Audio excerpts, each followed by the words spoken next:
श्री कृष्ण गोविंद हरे मुरारी, हे नाथ नारायण वासुदेवा। दोस्तों, आज का प्रश्न है, भगवान श्री कृष्ण आठवें पुत्र बनकर ही क्यों आए? यदि भगवान श्री कृष्ण पहले नंबर पर ही आ जाते तो अन्य भाई बहनों की कंस द्वारा हत्या नहीं होती। सचमुच में यह प्रश्न बड़ा ही रोचक और इसके पीछे भागवत कथा में गहरी आध्यात्मिक और रणनीतिक वजहें बताई गई हैं। आइए इसे कर्म से समझते हैं। भविष्यवाणी और कंस का भय। जब कंस अपनी बहन देवकी का विवाह वसुदेव से करा रहे थे और उसको विदा कर रहे थे, तभी आकाशवाणी हुई, अरे कंस, जिस बहन को तू इतनी प्रेम से विदा कर रहा है उसका आठवां पुत्र तेरा संहार करेगा। बस फिर क्या था, कंस उसी समय देवकी को मारना चाहता था, लेकिन वसुदेव ने कंस से विनती की कि आपको जो डर है, भय है, वह देवकी के पुत्र से है, देवकी से नहीं। इसे छोड़ दीजिए और इनके द्वारा जो भी संतानें उत्पन्न होंगी वो सभी संतानें हम आपको सौंप देंगे। इस वचन के कारण कंस ने देवकी और वासुदेव को कारागृह में डाल दिया और जैसे जैसे देवकी वसुदेव के बच्चे पैदा होते गए, कंस ने एक एक करके 6 बच्चों को मार डाला।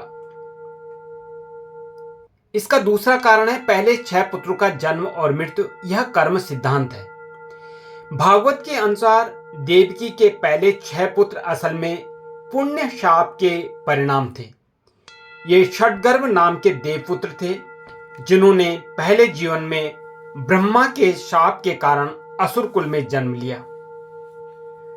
भगवान श्री कृष्ण की योजना थी कि उनका मोक्ष कंस के हाथों ही हो ताकि उनका जन्म शाप मुक्त हो जाए।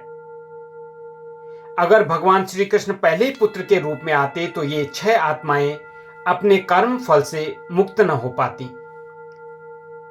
तीसरा रहस्य, 7वें पुत्र बलराम जी का रहस्य। 7वें गर्भ में बलराम जी थे जो अनंत शेष के अवतार माने जाते हैं। योग माया ने इस गर्भ को रोहिणी के गर्भ में स्थानांतरित कर दिया, जिससे बलराम जी का जन्म गोकुल में हुआ। यह भी एक लीला थी ताकि भगवान कृष्ण के आगमन के समय उनके अग्रज और सहायक पहले से ही पृथ्वी पर विराजमान हो। अगला कारण क्या था? 8वें पुत्र के रूप में भगवान श्री कृष्ण का आगमन। 8वें गर्भ में स्वयं भगवान श्री कृष्ण प्रकट हुए। अगर वे पहले ही गर्भ में आते तो कंस का सतर्क भय इतना बढ़ जाता कि वह तो तुरंत देवकी वसुदेव को मार देता या बच्चे को जन्म लेते ही मार देता, जिससे गोकुल की लीला असंभव हो जाती। पहले 6 भाई अपनी नियति पूरी नहीं कर पाते। वृंदावन की बाल लीलाओं का मंचन संभव नहीं होता क्योंकि समय और परिस्थितियां तैयार नहीं होती।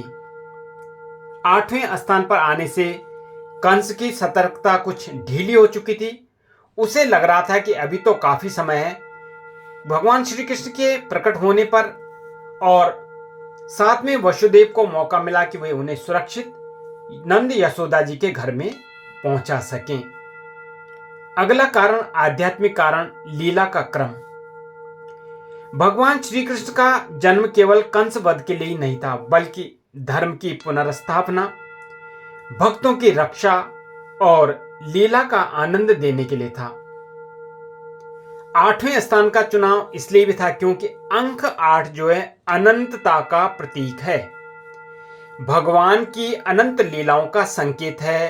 कृष्ण पूर्णावतार और कृष्ण पूर्णावतार है और 8वें स्थान पर आना पूर्णता का प्रतीक माना गया है। तो निष्कर्ष क्या निकलता है? भगवान श्री कृष्ण का 8वें पुत्र के रूप में जन्म कोई साधारण संयोग नहीं था, बल्कि एक सुसंगठित दिव्य योजना थी जिसमें कर्मफल का निवारण था, 6 गर्भों का मोक्ष, जो 6 गर्भ थे उनका मोक्ष, बलराम जी का अग्रज रूप में पहले आना, कंस की असावधानी का लाभ उठाना, वृंदावन लीला के लिए सही समय और वातावरण,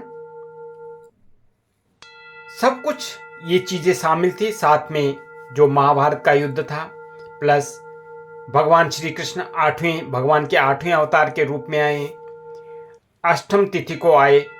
बाकी तो देखो दोस्तों, सब भगवान की इच्छा पर निर्भर है।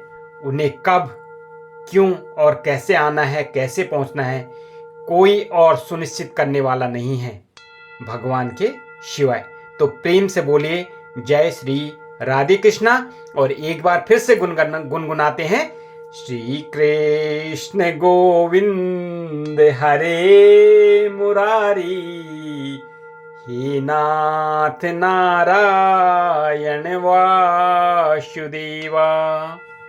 हे नाथ नारायण वासुदेवा, हे नाथ नारायण वासुदेवा।